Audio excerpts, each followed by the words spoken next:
अलग तरीके से सोचना सीखो। काम करने की ऊर्जा आपको अपनी सोच से ही मिलती है। अगर आप अच्छा सोचते हैं तो आपका दिन और रात दोनों ही अच्छे जाते हैं, और अगर आप सुबह सुबह बुरा सोचते हैं तो आपका दिन वैसे ही खराब जाता है। इसलिए हमेशा सुबह उठते ही सकारात्मक सोचो कि मैं सबसे बेहतर हूं, मैं सबसे होशियार हूं, मैं सबसे मेहनती हूं, मैं सबसे बढ़कर हर काम में हूं। ऐसे सकारात्मक विचार सुबह सुबह सोचिए सकारात्मकता के बारे में। हम आज के इस वीडियो में ऐसे ऐसे विचार जानेंगे जिससे आप पूरी तरह से बदल जाएंगे। तो चलिए उन विचारों को कहानियों के माध्यम से समझे। पहली कहानी, संगत का असर। एक बार एक बौद्ध भिक्षु भिक्षा लेने एक नगर में गया हुआ था और सारे नगर के लोग उसकी सेवा करना चाहते थे, क्योंकि उस समय बौद्ध भिक्षुओं का बहुत सम्मान था। इसलिए जिसे भी पता चला दौड़ा दौड़ा उस भिक्षु के पास पहुंचा। उन्हीं में से एक वेश्या भी थी, जिसने उस भिक्षु के बारे में सुना तो उसे देखने चली गई, और जैसे ही उसने उस भिक्षु को देखा वह देखती ही रह गई। उसने उस भिक्षु के पैर पकड़ डांच लिए और कहा कि मैं एक वेश्या हूं और कोई भला आदमी मेरे द्वार तक नहीं आता, इसीलिए मैं ये चाहती हूं कि आप मेरे अतिथि बनकर मेरे साथ चलें, ताकि कुछ दिन मैं भी आपकी सेवा कर लूं। असल में वो वेश्या उस भिक्षु पर आसक्त थी। उसने आगे कहा कि हे महात्मा, मैं भी कुछ धर्म कमाना चाहती हूं, और ये भी हो सकता है कि मेरे भी मन में कुछ ऐसा भाव आ जाए कि मेरा भी उद्धार हो जाए। सभी नगरवासी उस वेश्या की बात सुन रहे थे, और इससे पहले कि भिक्षु कुछ कह पाता वे बोल पड़े कि तुम क्या कह रही हो? एक बौद्ध भिक्षु तुम्हारे कोठे पर कैसे जा सकता है? इससे तो भिक्षु को पाप लगेगा। नगरवासियों की बात सुन वेश्या ने कहा कि मैं इन्हें अपने पाप को मिटाने के लिए ही अपने साथ चलने को कह रही हूं। उनकी बातें सुनकर भिक्षु ने कहा कि मैं अपने गुरु बुद्ध से इसकी अनुमति लूंगा। यदि वे कहेंगे तो मैं आपके साथ चलूंगा। ये सुन वेश्या ने कहा कि मैं इंतजार करूंगी। इतना सुनकर नगर के सेठ ने कहा कि हे महात्मा, ये पापी है, आप मेरे साथ चलिए, इसका कोठा आपके जाने लायक नहीं है। इतना सुनते ही वो वेश्या बोल पड़ी कि तब तो इस नगर वाले सारे अमीर पापी हैं, वे सभी मेरे पास आ चुके हैं, और सेठ जी आप भी तो मेरे पास आते हैं, तो तुम पाप से कैसे मुक्त हो? तुम भी पापी हो। यदि ये महात्मा मेरा उद्धार करना चाहते हैं तो तुम्हें कोई आपत्ति नहीं होनी चाहिए। नगर का सेठ चुप हो गया और बौद्ध भिक्षु गुरु बुद्ध के पास अनुमति लेने लौट गया। गुरु के पास पहुंचकर उसने अपने साथ हुई घटना के बारे में अपने गुरु को जानकारी दी। गुरु के सभी चेले ये बातें सुन रहे थे और सोच रहे थे कि अब गुरु क्या कहेंगे। कुछ चेले सोच रहे थे कि अनुमति नहीं मिलनी चाहिए, और कुछ एक ऐसे चेले भी थे जो चाहते थे कि अनुमति मिले, ताकि वे भी कल को किसी ऐसे स्थान पर रहकर कुछ समय बिता सकें। गुरु ने सब कुछ सुन कर कहा कि जाओ और उस औरत का भला करो। आज्ञा पाकर भिक्षु लौट गया, और कुछ महीने बाद उसी औरत वेश्या के साथ लौट आया। उसे औरत के साथ आया देख सभी चेले आपस में कहने लगे कि देखा, संगत का असर। आखिरकार इस औरत ने अपना जादू चला ही डाला और अच्छे भले भिक्षु को सांसारिक जीवन जीने वाला बनाकर अब शायद विवाह की अनुमति लेने आई है। लेकिन गुरु को पता था अपने चेले का, इसलिए गुरु उन्हें आता देख मुस्कुरा रहे थे। भिक्षु ने अपने गुरु के पैर पकड़े और कहा कि हे गुरु जी, मैंने इस औरत का उद्धार कर दिया है, अब ये एकदम शुद्ध आत्मा बन चुकी है, अतः इसे भी अपना शिष्य स्वीकार करें। ये सब सुनकर सभी भिक्षु आश्चर्य में पड़ गए कि ये कैसे हुआ। चरित्र तो हमेशा बुरे के साथ रहकर अच्छे का खराब होता है। हमें बचपन में यही सिखाया जाता है कि बुरे के साथ रहकर तुम भी बुरे बन जाओगे। तब गुरु ने कहा कि देखो इस भिक्षु को, जिसने मेरी आशा के अनुरूप कार्य किया, इस औरत के चरित्र को अपने चरित्र जैसा बना दिया, न कि खुद को बदलने दिया। ये ठीक उसी प्रकार है जैसे कमल कीचड़ डीएच में रहकर भी कीचड़ डीएच जैसा नहीं होता। इसलिए मैं इस कहानी के माध्यम से ये कहना चाहूंगा कि आपके अंदर यदि बुरे विचार आते हैं तो अपनी संगत बदल डालिए। अच्छे लोगों के साथ ही आप अपने आप को ढालने की कोशिश करें। जैसे आप बुरे विचारों का स्वागत करते हैं, वैसे ही अच्छे विचारों को भी अंदर आने दें, उनका विरोध न करें। जैसे ही आप अच्छे विचारों के लिए अपने मन के द्वार खोल देंगे, आप पाएंगे कि आप एक अच्छे इंसान बन चुके हैं। तो दोस्तों चलिए अब हमारी दूसरी कहानी की शुरुआत करते हैं। दूसरी कहानी, गौतम बुद्ध की कहानी से सीखें सफलता के मूल मंत्र। हर इंसान अपने जीवन में कुछ हासिल करना चाहता है, कुछ बनना चाहता है, लेकिन केवल कुछ प्रतिशत लोग ही उस सपने को पूरा कर पाते हैं जो वो हर समय देखते रहते हैं। इसके पीछे का कारण क्या है? अगर हाँ, तो ये कहानी सिर्फ आपके लिए है। दोस्तों, ये कहानी गौतम बुद्ध के जीवन से ली गई है और अगर आप इस कहानी को अंत तक पढ़ेंगे तो आपको समझ आ जाएगा कि सफलता का मूल मंत्र क्या है और सफलता के लिए क्या जरूरी है। तो चलिए शुरू करते हैं कहानी। सफलता की कुंजी क्या है? गौतम बुद्ध की कहानी जानिए दोस्तों। एक बार गौतम बुद्ध अपने कुछ भिक्षुओं के साथ एक गांव से होकर गुजर रहे थे और उस गांव में पानी की बिल्कुल भी व्यवस्था नहीं थी, जिसके कारण लोगों को पानी लाने के लिए अपने गांव से दूर जाना पड़ता था। उस गांव के पास एक बहुत बड़ा मैदान था जिसमें कई छोटे छोटे गड्ढे खोदे गए थे। जिज्ञासावश बुद्ध के भिक्षुओं में से एक ने गौतम बुद्ध से पूछा कि इस भूमि पर बनी गुफाओं का क्या उपयोग है। अपने भिक्षु का प्रश्न सुनकर बुद्ध मुस्कुराते हुए कहते हैं, मेरे प्रिय भिक्षु, इस गांव में पानी की बहुत बड़ी समस्या है और यही कारण है कि इस गांव के लोगों ने पानी की तलाश में ये छोटे छोटे गड्ढे खोदे हैं। जवाब सुनते ही बौद्ध भिक्षु वहां दौड़ पड़ता है और उन तालाबों में पानी ढूंढने लगता है, परंतु उस बौद्ध भिक्षु को उन गड्ढों में पानी की एक बूंद भी नहीं मिली। इसके बाद वह गौतम बुद्ध के पास वापस आता है और बुद्ध से पूछता है, क्या इन तालाबों में पानी है? उसके बाद गौतम बुद्ध मुस्कुराते हुए अपने भिक्षु से कहते हैं कि प्रिय भिक्षु, क्या तुम्हें वहां लोगों की भीड़ जाती हुई दिख रही है? इस पर बौद्ध भिक्षु कहता है कि हाँ, मुझे बुद्ध में नजर आ रहा है। इसके बाद बुद्ध कहते हैं कि वे सभी इस गांव से दूर एक नदी पर जाकर वहां से पानी ले रहे हैं। इसके बाद बुद्ध के भिक्षु बुद्ध से पूछते हैं, क्या इस गांव के आसपास की जमीन में बिल्कुल भी पानी नहीं है? इस पर बुद्ध कहते हैं कि पानी तो है, लेकिन इस गांव में कोई नहीं है जो उस पानी तक पहुंच सके। इसके बाद बौद्ध भिक्षु कहता है कि बुद्ध, मुझे कुछ समझ में नहीं आ रहा। इसके बाद गौतम बुद्ध पूछते हैं कि क्या तुम्हें इस जमीन पर खुदे हुए गड्ढे दिखते हैं? इस जमीन पर खुदे हुए ये सभी गंदे पानी की तलाश में हैं, परंतु एक भी कुएं से पानी नहीं निकला। आप जानते हैं क्यों? क्योंकि मेहनत तो हुई लेकिन सही दिशा में नहीं। यदि ये सभी ग्रामीण अलग अलग 100 गड्ढे खोदने की बजाय 100 गड्ढों के बराबर एक ही गड्ढा खोदते तो इन सभी ग्रामीणों को पानी अवश्य मिल जाता। दोस्तों, इंसान का दिमाग भी ऐसा ही होता है। वह एक साथ 100 दिशाओं में दौड़ता है। यदि कोई व्यक्ति अपने मन को एक दिशा में केंद्रित कर दे तो वह अपने लक्ष्य तक अवश्य पहुंच जाएगा, लेकिन ये बात बहुत ही कम लोग समझ पाते हैं। दोस्तों, आपकी असफलता का कारण है आपका दिमाग, और आपका दिमाग 100 अलग अलग दिशाओं में भागना, और आप उसे किसी एक दिशा में केंद्रित नहीं कर पाना। जब तक आपका मन पूर्ण एकाग्रता के साथ किसी एक दिशा में न चले, तब तक आप अपने लक्ष्य तक नहीं पहुंच सकते, और तब तक आप चाहे कितनी भी कोशिश कर लें, सफल नहीं हो सकते। अतः यदि कोई व्यक्ति अपने लक्ष्य को प्राप्त करना चाहता है, इसलिए उसे अपने दिमाग को एक ही दिशा में केंद्रित करना चाहिए, क्योंकि कठिन परिश्रम करना व्यर्थ है यदि यह सही दिशा में नहीं किया गया। दोस्तों, सफलता की कुंजी क्या है? कहानी से हमें यह सीख मिली कि कड़ी मेहनत बेकार है अगर वह सही दिशा में न की जाए।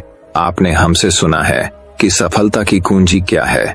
अगर कहानी आपके लिए उपयोगी साबित हुई हो तो कृपया इसे अपने दोस्तों के साथ शेयर करें। अतः यदि कोई व्यक्ति अपने लक्ष्य को प्राप्त करना चाहता है, इसलिए उसे अपने दिमाग को एक ही दिशा में केंद्रित करना चाहिए, क्योंकि कठिन परिश्रम करना व्यर्थ है यदि इसे सही दिशा में नहीं किया गया तो दोस्तों, चलिए अब हमारी तीसरी कहानी की शुरुआत करते हैं। तीसरी कहानी, नकारात्मकता नाश। एक बार महात्मा बुद्ध एक गांव में पहुंचे। उस गांव में ज्यादातर लोग शराबी और जुआरी थे। महात्मा बुद्ध ने वहां उनको उपदेश देना शुरू किया। वो कहने लगे, बुराई का उत्तर बुराई से नहीं दिया जाता, बुराई से बुराई समाप्त नहीं होती और अधिक बढ़ जाती है।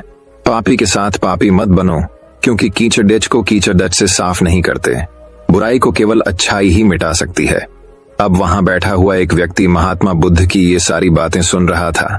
जब प्रवचन खत्म हो गया तो वो आदमी महात्मा बुद्ध के पास आकर बोलता है, अरे ओ पाखंडी, तुम यहाँ पाखंड फैलाने क्यों चले आए? तुम्हें लगता है तुम्हारी इन बातों से कोई फर्क पड़ने वाला है? कोई भी तुम्हें सुनने वाला है? महात्मा बुद्ध ने बड़ी ही शांति से कहा, तुम्हें कुछ और कहना है? उसने बोला, क्यों नहीं कहेंगे। उनसे फिर से बोलना शुरू कर दिया, तुम ढोंगी हो, झूठे हो, पाखंडी हो।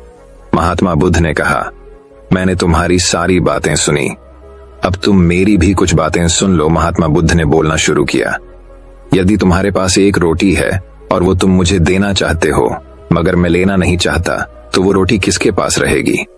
उस आदमी ने कहा कि ये सीधी सी बात भी नहीं पता, बेशक वो मेरे पास रहेगी। महात्मा बुद्ध ने फिर से कहा, तुमने ठीक बताया, अब तुमने मुझे जितने भी अपशब्द कहे वो मैंने नहीं लिए, तो अब वो अपशब्द किसके पास रह गए? वो आदमी समझ गया कि महात्मा बुद्ध क्या कहना चाहते हैं और वो आदमी महात्मा बुद्ध के सामने नतमस्तक हो गए। दोस्तों, दुनिया हमें बहुत कुछ कहती है, चाहे वो बुराइयां हों, अपशब्द हो, पर वो महत्व तब रखता है जब आप उसे अपने अंदर ग्रहण कर लेंगे। नकारात्मकता नाश तभी होगा जब उसे आप एक्सेप्ट नहीं करेंगे। अगर आप उसे ग्रहण नहीं करते हैं, चाहे बुराइयां हो या अच्छाइयां ही क्यों ना हो, तो वो उसी व्यक्ति के पास रह जाता है जो इसे जाने अनजाने फैलाना चाहता है। आपने उस बुराई को अपने पास आने ही नहीं दिया, तो नकारात्मकता अपने आप ही खत्म हो गई ना। अगली बार जब भी कोई आपसे अपशब्द कहे तो महात्मा बुद्ध की इस कहानी को जरूर याद करें। तो दोस्तों, चलिए अब हमारी चौथी कहानी की शुरुआत करते हैं। चौथी कहानी, बेहतर जिंदगी। ये कहानी है एक राजा और एक भिखारी की, जो कहानी हम सभी के जीवन से रिलेटेड है। तो चलिए शुरू करते हैं। एक बार एक राजा के घर में एक बहुत बड़ी खुशियां आती है। वो बहुत खुश थे, तो उन्होंने फैसला किया कि आज प्रजा के बीच जाऊंगा, उनसे बातें करूंगा, उन्हें कुछ तोहफे दूंगा, सबसे मिलूंगा, अपनी खुशी अपनी प्रजा के साथ बांटूंगा। तो वो सभी के बीच जाते हैं। उनके साथ कई सिपाही भी जा रहे हैं। उन्होंने कुछ सोने के सिक्के अपने साथ लिए जा रहे थे। वो प्रजा से मिलते हैं, उनसे बातें करते हैं, उनके प्रश्नों का उत्तर देते हैं और उन सभी को एक एक सोने के सिक्के भी दे रहे थे। तभी राजा की नजर दूर बैठे एक भिखारी पर पड़ती है। वो बहुत उदास है, चुपचाप एक कोने में बैठा है। राजा ने सिपाहियों से कहा कि उसे मेरे पास लेकर आओ। सिपाही जाते हैं, भिखारी को राजा के पास लेकर आते हैं। राजा ने उसे एक सोने का सिक्का दिया। वो बहुत खुश हो गया। खुश होकर वो अपने स्थान पर वापस जाता है।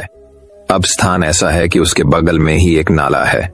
उस खौशी में, उस गड़बड़ी में, उससे वो सिक्का नाले में गिर गया। अब वो फिर से दुखी हो गया। वो उस सिक्के को नाले में खोजने की कोशिश कर रहा है, उसे नाले से बाहर निकालने की कोशिश कर रहा है, पर कुछ हो नहीं पा रहा। ये करते करते ही राजा की नजर फिर से उस पर गई। राजा समझ गए। उन्होंने सिपाही से कहा, उसे फिर से बुलाओ। तो सिपाही जाता है और उनको फिर से बुलाता है। राजा ने उन्हें एक और सिक्का दिया।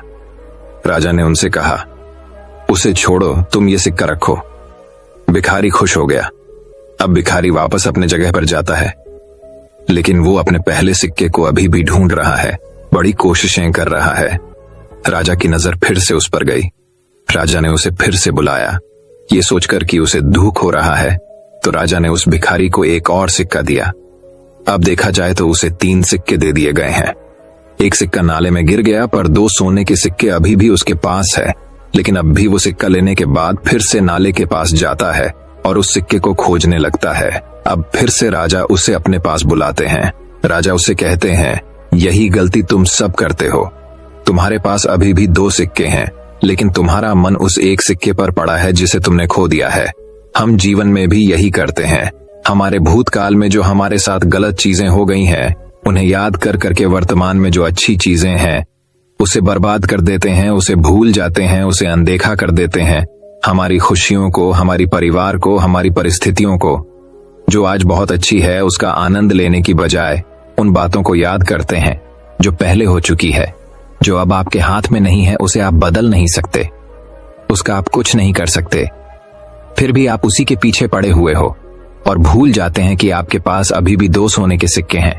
तो राजा यही सीख देते हैं कि एक सिक्का अगर खो गया, यानी कुछ चीजें जीवन में गलत हो गई, तो उसे भूल जाओ, क्योंकि आगे जीवन में बहुत कुछ है। आपके वर्तमान में कई ऐसी चीजें हैं जिसे देखकर, जिसे महसूस करके, जिसका आनंद लेकर आप अपने जीवन को बहुत बेहतर बना सकते हैं। पुरानी बातों को भूल जाना ही आपके जीवन को बेहतर बनाने का एक तरीका है। तो दोस्तों चलिए अब हमारी 5वीं कहानी की शुरुआत करते हैं। 5वीं कहानी, सुनहरा फल। एक दिन की बात है, एक बाप और बेटे स्कूटर पर कहीं जा रहे होते हैं।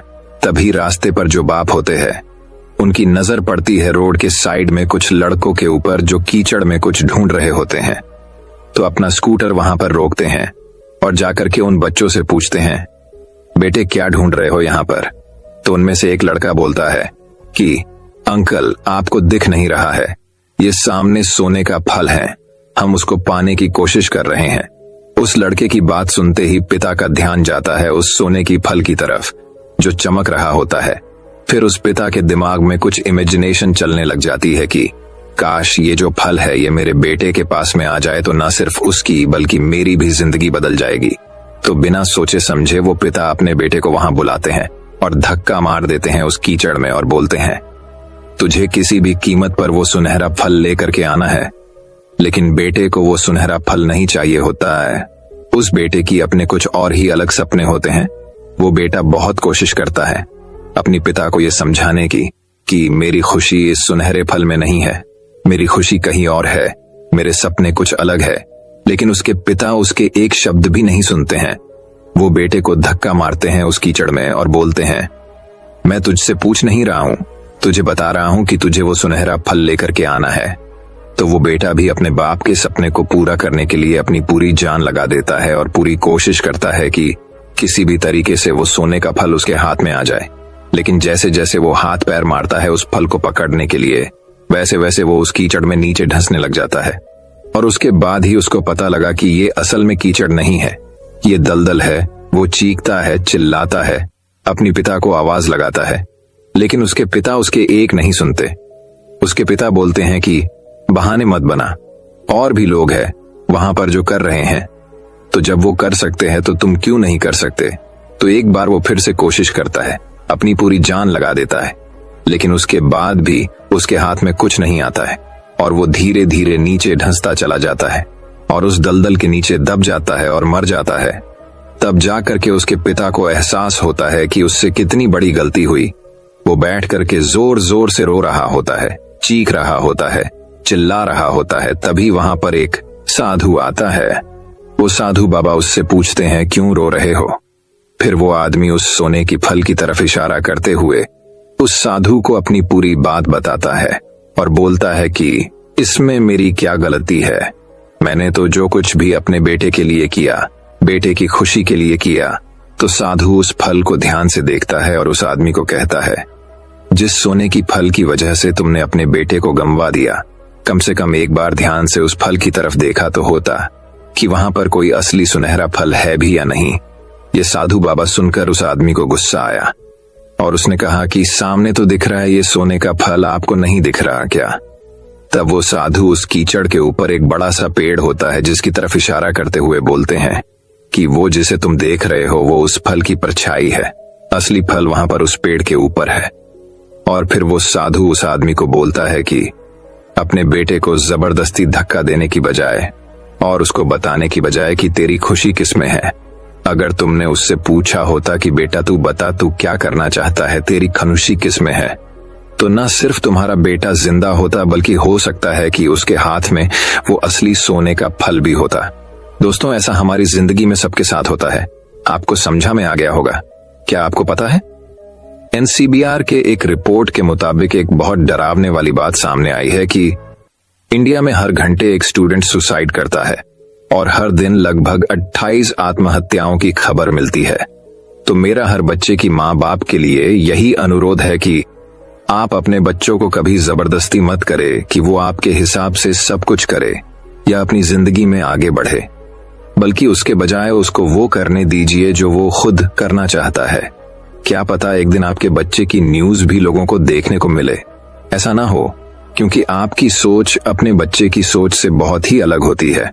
और ऐसा भी नहीं है कि आप अपने बच्चे को पूरा खुला छोड़ दोगे तो ना ज्यादा और ना ही कम, हमेशा बैलेंस बना के रखना चाहिए और अपने बच्चों के हर एक काम में आप साथ रहे और उनका हेल्प करे। तो दोस्तों चलिए अब हमारी छठी कहानी की शुरुआत करते हैं। छठी कहानी, 3 राजकुमार की परीक्षा। ये कहानी है एक राज्य के राजा के 3 बेटों की। उनके तीनों पुत्र बहुत शक्तिशाली हैं। तीनों में बराबर बुद्धि है। तीनों में वो क्षमता हो कि वक्त आने पर चाहे जो भी राजा बने वो अपने राज्य को अच्छे से चला सके। प्रजा के लिए, अपने राज परिवार के लिए वो सही फैसला ले सके, ऐसा राजा चाहते थे। और इसके लिए राजा ने सोचा कि हमारे तीनों बेटे अब बहुत ही ज्यादा समझदार, बुद्धिमान, शक्तिशाली और हर काम में माहिर बन गए जाए, इसकी एक परीक्षा लिया जाए। जैसा राजा ने सोचा कि परीक्षा लेना है तो अगले दिन राजा के आदेश पर तीनों राजकुमारों को दरबार में बुलाया गया और बोला कि मैं तुम्हारे तीनों की एक परीक्षा लेना चाहता हूँ। मुझे अभी लगता है कि तुम तीनों अब उन सारी शिक्षा को पा चुके हो जिसके तुम हकदार हो, और इसलिए मैं तुम्हारी एक परीक्षा लूंगा कि तुम तीनों ने गुरुकुल में क्या शिक्षा ली। तो अब उन परीक्षा के बारे में उन तीनों को बताया गया कि आप तीनों राजकुमारों को बारी बारी से 4-4 महीने की अंतराल में एक पेड़ को ढूंढने के लिए जाना है। लेकिन एक बात याद रखो कि वो पेड़ हमारे राज्य में नहीं है, इसलिए आपको दूसरे अलग अलग राज्य में जाना होगा और उस पेड़ को ढूंढकर कि हमें बताना है कि वो कैसा दिखता है। और उस पेड़ का नाम है नाशपाती। तो उस नाशपाती के पेड़ को ढूंढने के लिए उन तीनों को 4-4 महीने के अंतराल में जाना था। तो पहली बारी आई सबसे बड़े राजकुमार की। अब अगले दिन बड़ा राजकुमार निकला अपने राजमहल से और वो अपने राज्य छोड़ दूसरा राज्य, दूसरा छोड़कर तीसरा, ऐसे ही 5 अलग अलग राज्य में, और अब आकर पास के राज्य में उनको नाशपाती का पेड़ मिला और पूरे अच्छे से देखा, और देख करके वो वापस आए। करीब 7 दिन बाद वो अपने राज्य पहुंचा और पहुंचते ही सीधे राजा यानी पिताजी के पास गया और पिताजी को प्रणाम किया और कहा, पिताजी मुझे वो नाशपाती का पेड़ मिला और मैंने उसको बारीकी से देखा, और आप कहे तो मैं उसका विवरण दूं। तो राजा ने बोला, बेटा अभी नहीं बोलना है, अभी तुम धीरज रखो और ये बात किसी से मत कहना। और उसके 4 महीने के बाद दूसरा बेटा गया, वो भी अलग अलग राज्य में गया और उन्होंने भी नाशपाती का पेड़ देखा और वापस आया।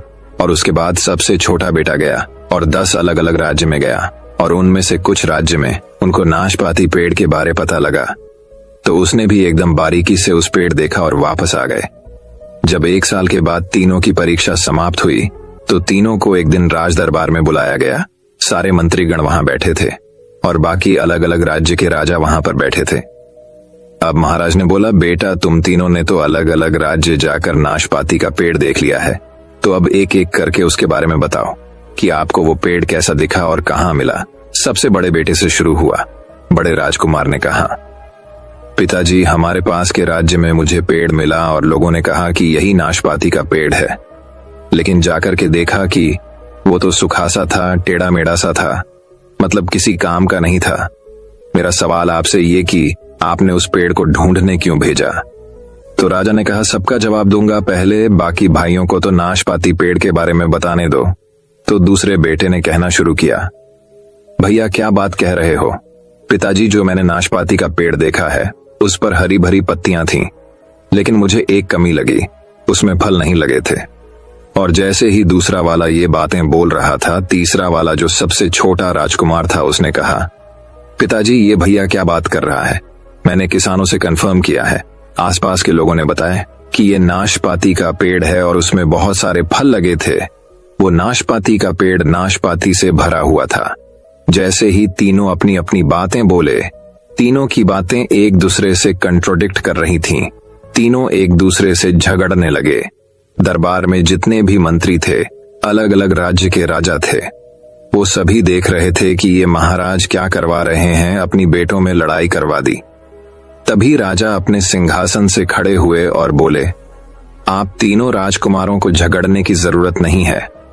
आप तीनों राजकुमारों ने बिल्कुल सही पेड़ को देखा है और तीनों ही सही है, लेकिन क्योंकि आप तीनों 4-4 महीने के अंतराल में गए, इसलिए आप तीनों ने एक ही पेड़ को अलग अलग अवतार में देखा है। आप तीनों को आपस में लड़ने की जरूरत नहीं। तीनों राजकुमार चुप हो गए।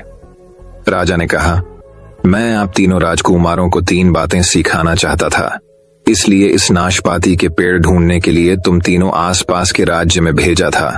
तो राजकुमारों ने पूछा, पिताजी आप क्या समझाना चाहते हैं? तो उन्होंने कहा, आप तीनों ने इस नाशपाती के पेड़ को अलग अलग टाइम पर देखा और इससे 3 बातें सीखने को मिलती है। पहली बात, किसी भी चीज पर फैसला तब तक ना लें जब तक आप उसे आखिरी तक उसे जान ना लें, चाहे वो आपके दोस्त हो, चाहे वो फैमिली मेंबर हो, या कोई सिचुएशन हो या कोई चीज हो। जब तक आपको उसके बारे में पूरी जानकारी ना हो तब तक अपना डिसीजन ना लें। दूसरी बात, जिंदगी में कभी भी किसी को जज मत करो। हो सकता है कि वो वक्त उसके लिए खराब चल रहा हो। बड़े राजकुमार ने सोचा कि सूखा पेड़ था, लेकिन नाशपाती के लिए वो मौसम ही खराब था। तीसरी बात, जो सबसे जरूरी बात है, चाहे इंसान हो, चाहे जानवर हो, चाहे पेड़ पौधे हो, उनकी जिंदगी में कभी भी टाइम एक जैसा नहीं रहता। पेड़ पतझड़ में सूख जाता है और जब सावन आता है तो हरा भरा रहता है। इंसान दुख में हार जाते हैं। छोटे जानवर बड़े जानवर को देखकर डर जाते हैं और बड़े जानवर छोटे को खा जाते हैं। तो जब समय बदले, हमें भी समय के चलना सीखना चाहिए। तो दोस्तों, चलिए अब हमारी 7वीं कहानी की शुरुआत करते हैं। 7वीं कहानी, 2 मुसाफिर। एक बार एक मुसाफिर एक रेगिस्तान में चल रहा होता है। गर्म हवा से उसकी तबीयत खराब होती जा रही है। वो चलता जा रहा है और गला सूख रहा है और भूख लग रही है और पानी की तलाश कर रहा है, लेकिन रेगिस्तान में पानी मिलेगा कहाँ? वो ढूंढ रहे हैं और उसकी अचानक नजर पड़ती है एक तालाब के ऊपर। दूर उसको नजर आता है। उसको लगता है कहीं मेरे मन का वहम तो नहीं। वो और पास चलता जाता है। उस तालाब के पास जाता है तो वो देखता है सच में एक साफ ठंडे पानी का तालाब है। तो वो अपने ऊंट से उतरता है और पानी के पास जाके खड़ा हो जाते हैं। पूरी तरह से थका हुआ है, बेहाल है। खड़ा रहते उसको कुछ समझ नहीं आ रहा। इतने में एक दूसरा मुसाफिर ऊंट पे वहां से निकल रहा होता है। वो रुकता है और उस पहले मुसाफिर को कहता है, भाई साहब, आप इतने थके हुए लग रहे हो, इतने बेहाल लग रहे हो, बुरी हालत लग रही है, आप पानी पी क्यों नहीं लेते? वो पहला मुसाफिर उसको जवाब देता है, भाई साहब, मुझे इतनी प्यास लगी है कि मैं ये सारा पानी पी जाऊं, लेकिन मुझे समझ नहीं आ रहा मैं इतना सारा पानी कैसे पीऊं। वो दूसरा मुसाफिर ऊंट से नीचे उतरता है, थोड़ा सा पानी हाथ में पकड़ता है और कहता है, पहले आप हाथ से पकड़ के सिर्फ इतना पानी पीजिए, आपकी प्यास बुझ जाएगी, और जब तक न बुझे तो ऐसे ही धीरे धीरे करके पीते जाइए। क्या आपको पता है कि वो पहला मुसाफिर कौन है? वो पहला मुसाफिर हम सब है। हम जब लक्ष्य बनाते हैं तो बहुत बड़ा लक्ष्य बना लेते हैं। जोश में आके, मोटिवेटेड रह के हमें लगता है कि हम तो इस साल ये करेंगे, वो करेंगे, अगले 3 महीने में इसको हासिल कर लेंगे। लेकिन कुछ दिनों के बाद ही हमारा वो जोश खत्म हो जाता है और वो बड़ा गोल वैसे का वैसा ही रह जाता है। अभी आपका जितना भी बड़ा गोल है उसको महीनों या हफ्ते या दिन में डिवाइड करो, तभी आपको रोज के एक्शन मिलेंगे। रोज के एक्शन लेते जाओगे तो बड़े से बड़ा गोल को हासिल कर पाओगे। तो दोस्तों, चलिए अब हमारी 8वीं कहानी की शुरुआत करते हैं। 8वीं कहानी, दोस्तों, बात बहुत समय पहले की है। एक राज्य में सुरेंद्र सिंह नाम का राजा राज करता था। राजा बहुत ईमानदार था, लेकिन उसके मंत्री और उसके राज्य की प्रजा बेईमान थी। उसके राज्य में राजधर्म नहीं था। हर व्यक्ति अपना स्वार्थ सिद्ध करने के लिए दूसरे को लूटने का प्रयास करता था। राजा को इन बातों का पता था, क्योंकि इसी भ्रष्टाचार के कारण उसका राजकोष खाली होता जा रहा था। राजा किसी पर विश्वास नहीं कर पा रहा था, क्योंकि सभी बेईमान थे। उसी राज्य में एक ब्राह्मण रहता था। वह दिन रात पूजा पाठ में लगा रहता था।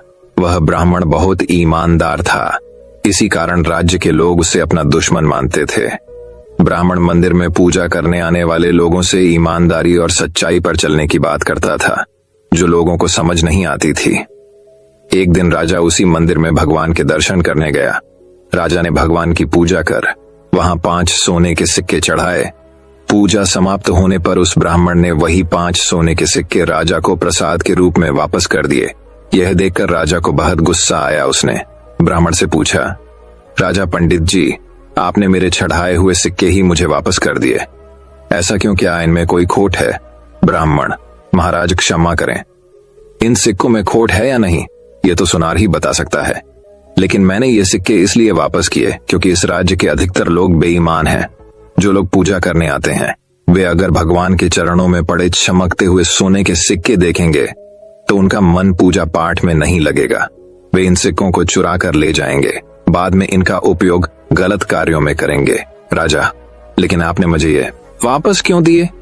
ब्राह्मण, राजन, यह सिक्के आपके राजकोष में रहेंगे तो किसी अच्छे कार्य में लगेंगे, क्योंकि मैं जानता हूँ आप बहुत ईमानदार हैं और आपका हर काम राज्य की भलाई के लिए ही होता है। राजा को ब्राह्मण की बात बहुत पसंद आई। राजा बोला, हे ब्राह्मण देवता, मैं चाहता हूँ आप मेरे महल में पधारें। मुझे आपसे कुछ जरूरी सलाह करनी है। ब्राह्मण बोला, ठीक है महाराज, मैं कल आपके सामने उपस्थित हो आऊंगा। अगले दिन ब्राह्मण राजा से मिलने पहुंच जाते हैं। राजा बोला, आइए ब्राह्मण देवता, मैं आप ही का इंतजार कर रहा था। ब्राह्मण बोला, महाराज मेरे लिए क्या आज्ञा है? राजा बोले, मेरे मंत्रियों से लेकर प्रजा तक सब बेईमान हैं। मुझे अपने राज्य को बचाने के लिए क्या करना चाहिए? ब्राह्मण बोला, आपको उन्हें दंड देना चाहिए। राजा बोला, लेकिन कैसे? मुझे उनके बारे में कुछ भी पता नहीं लग पाता, लेकिन मेरा राजकोष खाली होता जा रहा है। ब्राह्मण राजा से कहता है, महाराज यदि एक व्यक्ति को दंड दिया जाए तो 100 सुधर जाएंगे। मैं आपको एक उपाय बताता हूँ। आपका जो मुकुट है यह सोने का है और इसमें कई हीरे भी जड़े हुए हैं।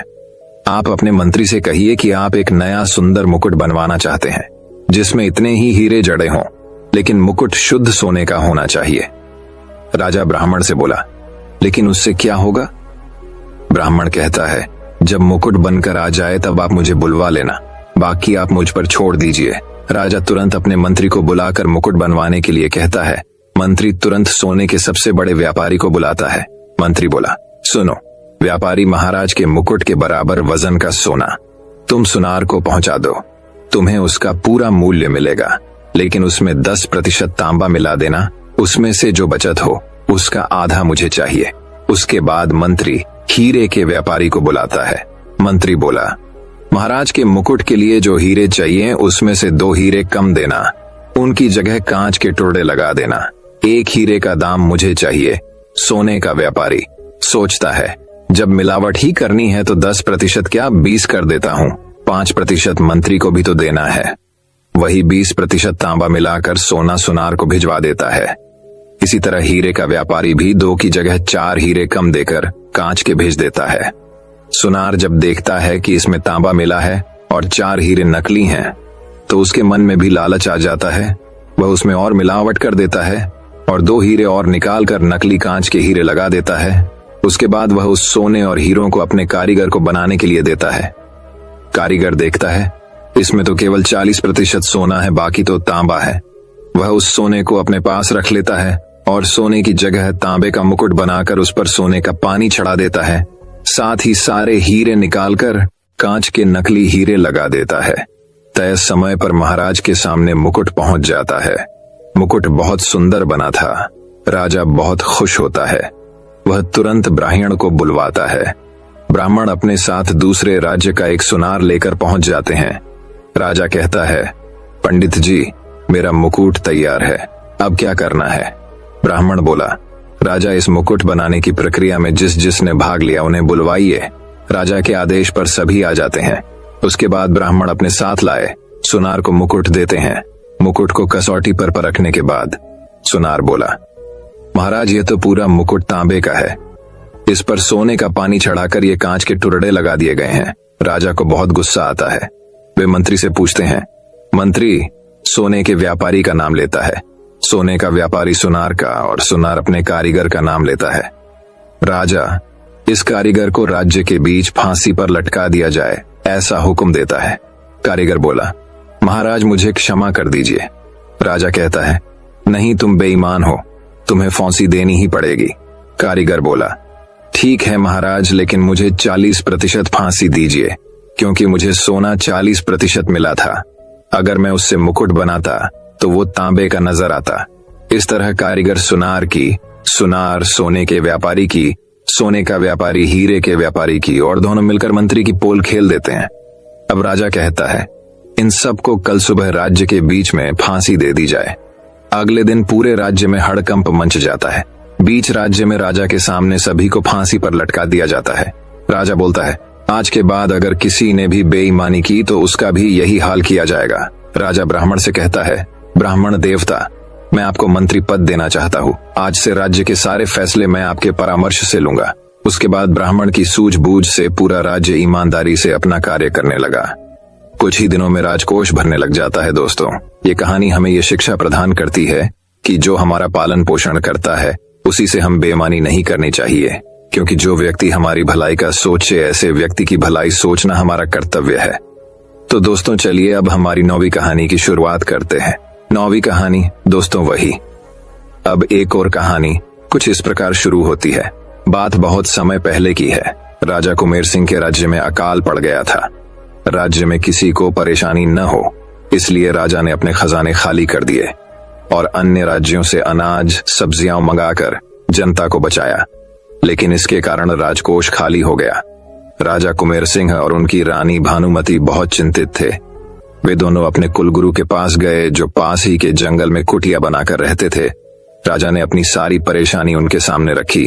कुलगुरु ने कहा, मैं तुम्हें एक चिड़िया देता हूं, जब तक यह तुम्हारे पास रहेगी तुम्हारे राज्य में खुशहाली रहेगी। जो भी निर्णय लो इससे पूछ कर लेना, लेकिन यह तुम्हारे अलावा किसी और के सामने कुछ नहीं बोलेगी। राजा और रानी दोनों चिड़िया को लेकर चल देते हैं। तभी गुरुजी ने कहा, राजन, इस चिड़िया को हमेशा खुश रखना, नहीं तो तुम भी खुश नहीं रह पाओगे। राजा रानी चिड़िया को राजमहल में ले आते हैं। इसके बाद राज्य से संबंधित जो भी निर्णय लेने होते राजा अकेले में चिड़िया से पूछता और चिड़िया जो बताती उसके अनुसार निर्णय लेता था। देखते ही देखते राज्य बहुत खुशहाल हो गया। यह देखकर राजा रानी बेहद खुश हुए, लेकिन राजा को एक डर सताने लगा कि कल इस चिड़िया को कोई ले गया तो क्या होगा। यह सोचकर राजा चिड़िया को कहीं बाहर नहीं जाने देता था, उसे पिंजरे में कैद रखता था। रानी के महल में चिड़िया रहती, जहां किसी को जाने नहीं दिया जाता था। एक दिन रानी ने राजा को बताया, महाराज, चिड़िया बहुत उदास है, कल से उसने दाना भी नहीं चुगा है। राजा ने उससे जाकर कारण पूछा, लेकिन चिड़िया कुछ नहीं बोली। अब राजा उससे राज्य के संबंधित कोई भी प्रश्न करता, चिड़िया चुप रहती थी। राजा चिड़िया को लेकर अपने कुलगुरु के आश्रम पहुंच गया। कुलगुरु ने कहा, राजन, इस नन्ही सी जान ने तुम्हारे राज्य को समृद्ध बना दिया और तुमने इसे कैदियों की तरह पिंजरे में कैद कर दिया, इसकी आजादी छीन ली। राजा ने कहा, लेकिन महाराज, मैं इसे शत्रुओं से बचाना चाह रहा था। कुलगुरु, नहीं राजन, तुम इसे खोने से डर रहे थे, क्योंकि तुम अब सही निर्णय लेने के काबिल नहीं रहे। राजा को बात समझ में आ जाती है। वह कहता है, गुरुजी, मुझे अपनी भूल का एहसास है। मैं अब किसी चिड़िया की मदद से राजपाट नहीं चलाऊंगा, अब मैं खुद निर्णय ले लूंगा। यह कहकर वह वापस आकर अपने राज्य की देखभाल करने लगा। दोस्तों, यह कहानी हमें यह शिक्षा प्रदान करती है कि किसी के भरोसे पर बैठकर हम अपना कार्य नहीं कर सकते। अगर वह व्यक्ति ही न रहे तब हमारा कार्य कौन करेगा। इसलिए हमें हमेशा खुद का निर्णय स्वयं के बुद्धि और गुणवत्ता से लेना चाहिए। भले एक समय निर्णय गलत चला जाए, लेकिन जब हम गलत निर्णय से न डरे, जीवन की किसी भी समस्या में निर्णय लेने की हिम्मत करते हैं, तब वह निर्णय बहुत समय सही ही साबित होता है। विश्वास खुद पर रखे, आप अपने आप ही सही निर्णय ले पाएंगे। दोस्तों, मैं उम्मीद करता हूं कि यह कहानी सुनने से आपके जीवन में अच्छे बदलाव आए होंगे। आपको इस वीडियो से क्या सीखने मिला, ये कमेंट करके जरूर बताएं।